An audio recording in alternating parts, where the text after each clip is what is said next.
नमस्कार, अपना बिहार में आपका स्वागत। मैं राहुल ओझा आपके साथ। मधुबनी से बड़ी खबर है, जहां मधेपुरा डीएम की गाड़ी से बड़ा हादसा हो गया। डीएम की गाड़ी से कुचलकर 2 लोगों की मौत हो गई, जबकि 2 लोग गंभीर रूप से घायल हो गए। घटना मधुबनी के फुलपरास की है। NH57 पर यह हादसा हुआ है। बताया जा रहा है कि आज सुबह डीएम विजय प्रकाश मीणा की गाड़ी दरभंगा से लौट रही थी। NH57 पर पुरवारी टोला के पास सबसे पहले डीएम की गाड़ी ने सड़क पर सफेद पट्टी रंग रहे एक मजदूर को कुचला, जिसके बाद गाड़ी भगाने के दौरान अनियंत्रित हो गई और फिर एक और व्यक्ति को कुचल दिया, जिससे उसकी भी मौत हो गई। हादसे के बाद डीएम और उनके सारे स्टाफ फरार हो गए हैं। हालांकि DPRO का कहना है कि डीएम गाड़ी में मौजूद नहीं थे। हादसे के बाद आक्रोशित लोगों ने जमकर हंगामा किया। डीएम की गाड़ी भी क्षतिग्रस्त हो गई है। तो ये तस्वीर आपको दिखा रहे हैं, जहां पर डीएम की गाड़ी से 3 की मौत हो गई है, जिसके बाद से लोग लगातार हंगामा करते हुए नजर आ रहे हैं। डीएम और उनके सारे स्टाफ फरार बताए जा रहे हैं। साथ ही डीएम से अब तक कोई बातचीत भी नहीं हो पाई है, फोन नहीं उठा रहे हैं। हादसे के बाद से सारे लोग फरार बताए जा रहे हैं। तो डीएम की जो कार है वो भी अब क्षतिग्रस्त नजर आ रही है। तो हादसे के बाद की ये तस्वीर आपको दिखा रहे हैं।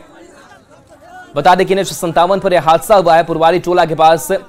बताया जा रहा है कि सबसे पहले डीएम की गाड़ी ने सड़क पर सफेद पट्टी रंग रहे एक मजदूर को कुचल दिया, जिसके बाद गाड़ी भगाने के दौरान अनियंत्रित हो गई और फिर एक और व्यक्ति को कुचल दिया, जिससे उसकी मौत हो गई।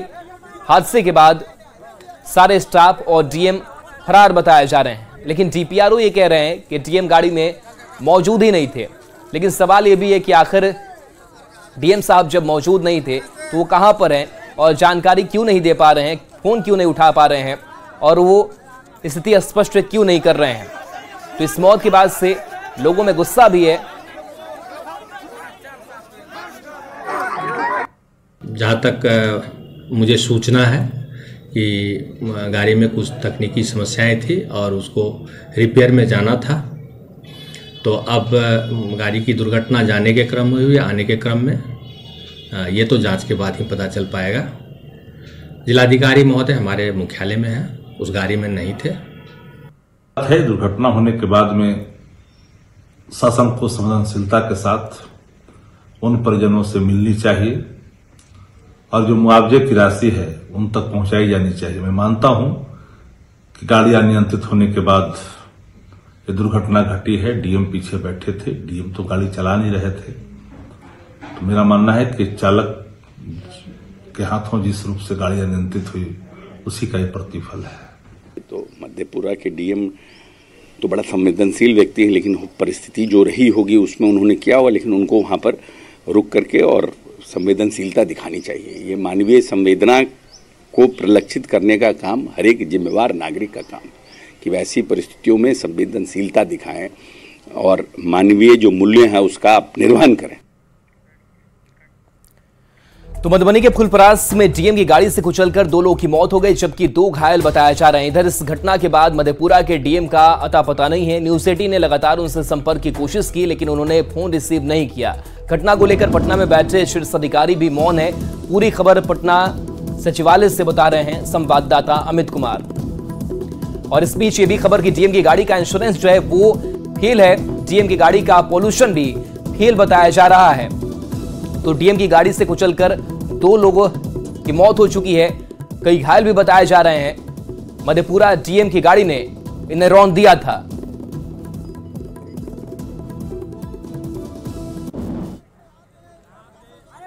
मधुबनी जिले से हिट एंड रन केस सामने आया है। ये हिट एंड का मामला जो है वो मधेपुरा डीएम विजय प्रकाश मीणा से जुड़ा हुआ है।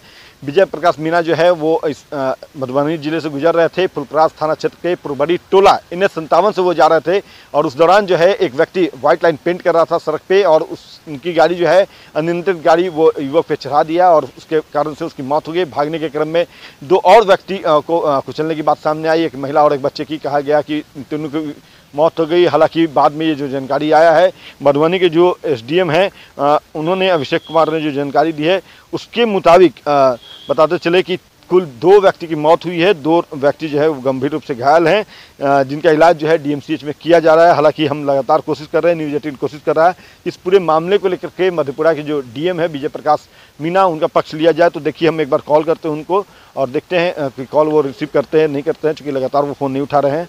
तो यहाँ देखिए ये रिंग हो रहा है, पूरा रिंग जाने के बाद भी हमने कई बार कोशिश की है, एक बार ऑन कैमरा हमने कोशिश किया है कि बात हो जाए, संपर्क कर रहे हैं हम और कोशिश कर रहे हैं कि उनका पक्ष लें कि कैसे ये घटना हुई है, कहाँ से वो आ रहे थे, कहा ये जा रहा है कि दरभंगा से वो मधेपुरा लौट रहे थे।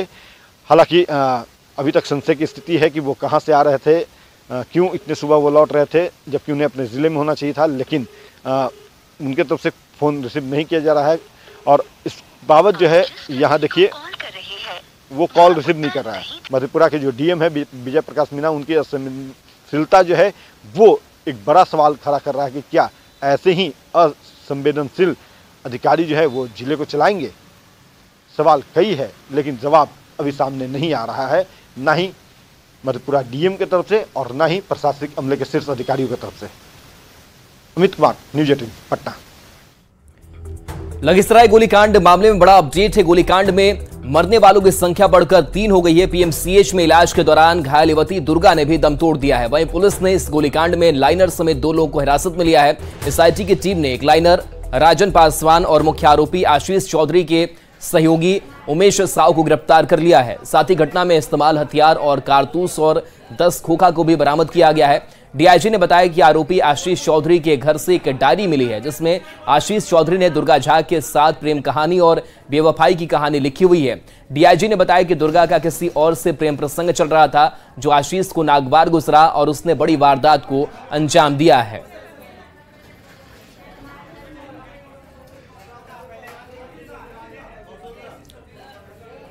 तो मुख्य आरोपी के घर पर डायरी मिली है, जिसमें मोहब्बत से लेकर के बेवफाई की कहानी है। तो कई एंगल सामने आया है। गोलीकांड में घायल युवती दुर्गा की मौत हो गई और बताया जा रहा है कि प्रतिशोध की भावना में इस घटना को अंजाम दिया गया। लाइनर और हथियार उपलब्ध कराने वाले की गिरफ्तारी पुलिस कर चुकी है। छठ घाट से लौटने के दौरान इस वारदात को अंजाम दिया गया था। तो गोलीबारी में अब तक 3 की मौत हो चुकी है। युवती का आशीष से प्रेम संबंध था और तस्वीर आपको दिखा रहे हैं। तो पुलिस ने 2 लोगों को हिरासत में भी लिया है, जिनसे पूछताछ की जा रही है।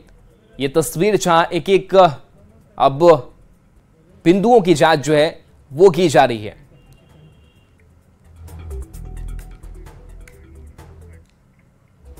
तो देखिए, लखीसराय में गोलीकांड के विरोध में आज बीजेपी ने शहर में आक्रोश मार्च निकाला और मुख्य आरोपी आशीष चौधरी की गिरफ्तारी की मांग की। आक्रोश मार्च के दौरान बीजेपी कार्यकर्ताओं ने शहर में घूम घूम कर बाजार भी बंद कराया और पुलिस के साथ सरकार के खिलाफ जमकर नारेबाजी भी की।